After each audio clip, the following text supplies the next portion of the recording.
Ciao a tutti, sei innamorato? Ti lascerà. Se ti vuole bene, no. Per quale motivo? Perché la cosa è molto interessante. Perché se lui è innamorato vuol dire che prova del pathos, del patimento, dell'energia emotiva, perché l'innamoramento scatta per energia emotiva che ti vede, ti identifica come bersaglio emozionale e quindi si scatena su di te e quindi è innamorato e, e vive una tensione emozionale.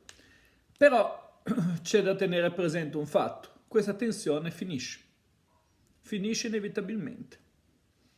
Finisce inevitabilmente per quale motivo? Perché ha una durata massima da quando nasce la storia in base all'età della persona, un quarto degli anni della persona, cioè 40 anni, un ottavo degli anni della persona, cioè 40 anni, se non capitano cose, due che si mettono insieme a 40 anni, 40 diviso 8 fa 5, al massimo dura 5 anni la storia. Poi finisce, l'amore inevitabilmente finisce. E allora, ma quello è il punto, il massimo, perché poi su questi 5 anni sono 2 e mezzo in salita, 2 e mezzo in discesa, diciamo così, no? Per cui in 2 anni e mezzo raggiungi il top e poi dopo decade miseramente, diciamo, a zero entro 5 anni. Se no, uno non sostiene in qualche modo, ma normalmente succede così. E allora cosa capita? Che o era una situazione in cui erano forti, diciamo così, le tensioni, erano forti i vissuti, cioè e oltre alle tensioni c'era anche una solidità affettiva e tu casualmente rappresenti la persona giusta, oppure se il tutto era offuscato, diciamo così, da questo coinvolgimento emotivo che offusca tutto, perché quando sei innamorato hai il fettino di prosciutto sugli occhi, dopo quando l'innamoramento passa vedi tutti i difetti. E allora è molto probabile che questi difetti vengano fuori. Quello che prima non vedevi, inizi a vederlo. E allora quella persona lì non ti andrà più bene da un certo punto di vista e arriverai al punto che la lascerai. Perché non si è creato quel presupposto affettivo, quel presupposto, diciamo, logico-razionale per stare con quella persona. E poi percepisci anche il decadimento.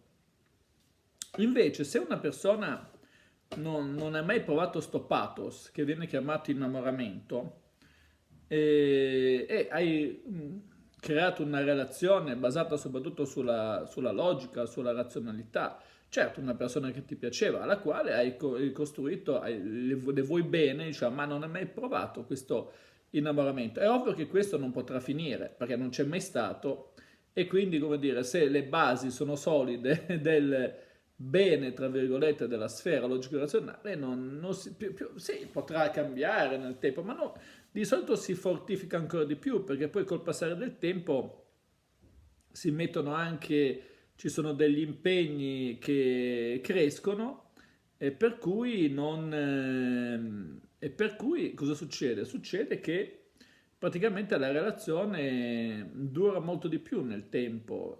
Sono quelle relazioni che vanno avanti 50 anni e poi insomma vanno avanti anche tutta la vita fondamentalmente. Quindi questo è molto importante. Quindi perché non c'è quell'offuscamento, non sei vittima di un incantesimo, l'incantesimo dell'innamoramento che per carità è bello, ma dura poco e quando finisce, di solito poi finisce anche la relazione, perché spesso tra l'altro poi questo pathos di innamoramento si trasforma anche in rabbia quando le cose non vanno più, per cui sono relazioni veramente destinate a finire, spesso anche a finire miseramente, insomma, non sono relazioni che non durano, che hanno veramente poca speranza di poter durare un tempo decente, insomma. Cioè, sì, durano magari 5, 6, 7 anni, quelle più lunghe, poi dopo le persone si separano. Quindi evita di metterti assieme o di credere che le relazioni dove c'è l'innamoramento siano le relazioni giuste. Quando c'è l'innamoramento, quando c'è il pathos, vanno meglio le relazioni trasgressive, Le relazioni trasgressive, allora sì, perché c'è trasgressione, ti vivi il pathos, ma poi finisce la storia. Se vuoi mettere su famiglia, se vuoi, insomma, avere una relazione che duri nel tempo, è molto meglio quando non c'è il pathos, perché questa tensione è un po' un'altalena che va e viene, insomma, e quindi è un po' come essere sulle montagne russe. Alla fine la relazione non funzionerà e ci sarà sicuramente la chiusura della storia. Sembra brutto a dirsi, però è così. Iscriviti al canale, iscriviti anche, seguimi anche sulla pagina Instagram Massimo Teramasco e seguimi anche sul mio nuovo canale Felicità Benessere di cui ti lascio il link in descrizione. Ciao a tutti.